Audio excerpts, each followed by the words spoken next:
తాకట్టులో ఉన్న బంగారాన్ని విడిపించి ఆ రోజు ఆన్లైన్ రేటుకే మేము కొంటాం. Sharma gold company.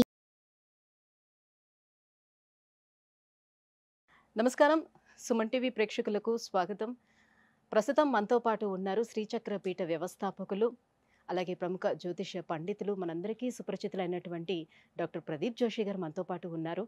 ఈ క్రోధినామ సంవత్సరం 27 నక్షత్రాల వారికి ఏ రకంగా ఉండబోతుంది ఏంటనే విషయాన్ని తెలియజేసేందుకు గురుగారు నమస్కారం. శ్రీమాత్రే నమః. మీ జన్మ నక్షత్రం ఇంపార్టెంట్. ఇప్పుడు నేను చెప్పేది ఏది జన్మ నక్షత్రం, నామ నక్షత్రము కాదు. నామ నక్షత్రం వేరు, జన్మ నక్షత్రం వేరు. నామ నక్షత్రానికి ఏ రాశి ఫలాలు గాని ఏ గోచార ఫలితాలు గాని వర్తించవు.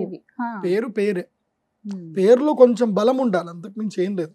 అది న్యూమరాలజీ అనుకోండి. మిగతాదంతా కూడా ఇప్పుడు నేను చెప్పేటువంటి నక్షత్ర ఫలితాలు ఏవవుతున్నాయి నామ నక్షత్రాన్ని బట్టి, సారీ నేను చెప్పేటువంటి పరీక్ష ఏవైతే నక్షత్ర ఫలితాలు ఏవైతున్నాయో ఇవి జన్మ నక్షత్రం అయితే తెలుసుకోవాలి. మీ జన్మ నక్షత్రం మీకు తెలియదంటే నా వెబ్సైట్కి విజిట్ అవ్వండి.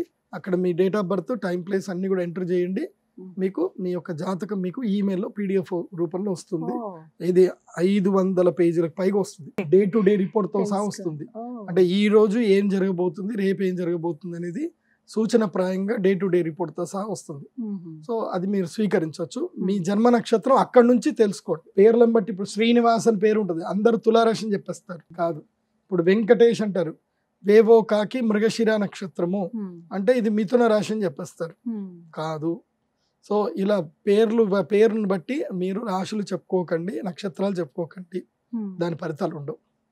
సో ఇప్పుడు ఈ సంవత్సరము క్రోధినామ సంవత్సరంలో ఒక్కొక్క నక్షత్రం వారికి ఎలా ఫలితాలు ఉన్నాయో చెప్తాను. అందరూ జాగ్రత్తగా వినండి.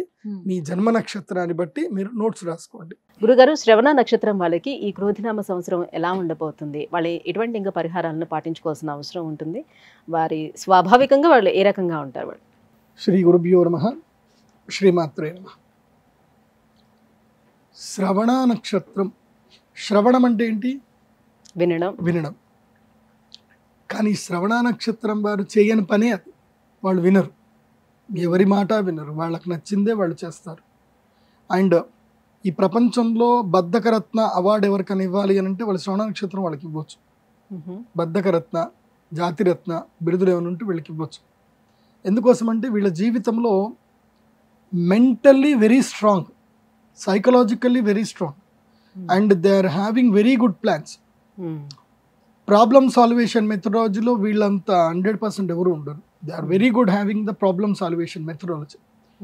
ఏ సమస్యకి ఏ పరిష్కారం చేయాలి, దేనికి ఎప్పుడు చెక్ పెట్టాలి, ఎవరిని ఎప్పుడు కదిలించాలి, ఎవరిని ఎప్పుడు ఎలా వాడుకోవాలి వీళ్ళకు తెలిసినంత ఎవరికి తెలియదు. మంచి చాణక్య నీతి తెలిసినటువంటి వారు. కాకపోతే వీళ్ళు వేరే వాళ్ళ మాట వినరు. శ్రవణం అంటే వేరే వాళ్ళ మాటలు వినరు. ఒక ఒపీనియన్ వినడం కానీ, ఎవరైనా ఒక ఏదన్నా గైడ్లైన్స్ చేస్తున్నా అది వినరు. ఇంకోటి ఏంటంటే వీళ్ళకి జీవితంలో వీళ్ళు smart workers, not hard workers. Hard work చేయరు, స్మార్ట్ వర్కే. కూర్చున్న చోట డబ్బెలా సంపాదించాలి వీళ్ళని అడగండి చెప్తారు. అప్పులు ఎలా చేయించాలి, అప్పు ఎలా రాబట్టాలి, అప్పుల వాడు ఫోన్ చేస్తే వాడిని ఎలా కన్విన్స్ చేసి వాడిని ఒక 3 monthsకి ఎంగేజ్ చేయాలి, వీళ్ళకి తెలిసినందుకు ఇంకెవరికి తెలియదు. వీళ్ళ జాతకం అది, లక్షణం అది.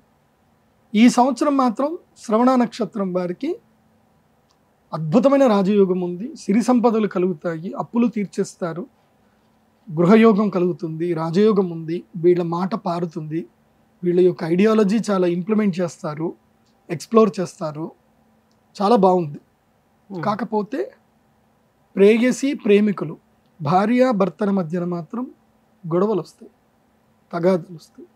ఎందుకు వస్తాయనంటే ఇదిగో ఇదే ఈ ఐడియాలజీ బయట వాళ్ళ మీద పెట్టాలి, ఇంట్లో వాళ్ళ మీద పెడితే అట్లా పెట్టకూడదు కదా. ఇంట్లో వాళ్ళని ప్రేమగా చూసుకోవాలి. ఇంట్లో వాళ్ళ మీద కూడా మీరు ప్లాన్లు వేస్తే దొరికిపోతారు ఎప్పుడైనా. బయట వాళ్ళ మీద ప్లాన్ చేస్తే అది అక్కడికక్కడికి క్లోజ్.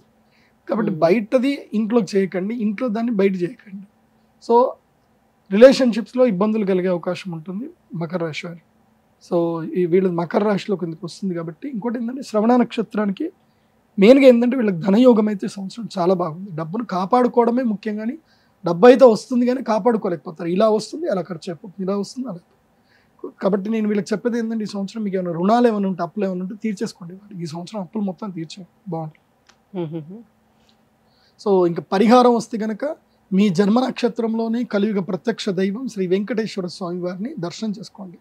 ఎందుకోసం అంటే మీకు ఏళ్ళనాటి శని ప్రభావం కూడా ఉంది కాబట్టి తప్పకుండా ఆ వెంకటేశ్వర స్వామి వారిని శ్రవణ నక్షత్రం రోజే దర్శనం చేసుకోండి. అలా ప్లాన్ చేసుకోండి. అంటే ఏలినాటి శనికి కూడా ఏమైనా ప్రత్యేకమైన పూజలు ఏమైనా చేయించుకోమంటారా? ఏలినాటి శని ప్రభావము బాగా ఉంది. అంటే ఇప్పుడు వెళ్ళిపోతున్నాడు, ఇంకా సంవత్సరంన్నర, ఇంకా 2 సంవత్సరాలు ఉంటుంది వీళ్ళకి ఏలినాటి శని. సో ఇప్పుడు ఏం చేస్తాడు అంటే ఆల్రెడీ జాడి చేశాడు, ఇంకా ఆల్రెడీ పిండాడు, ఇంకా ఇలా దులిపి ఆరేయాలంతే. సో ఆ టైం వస్తుంది ఇంకా.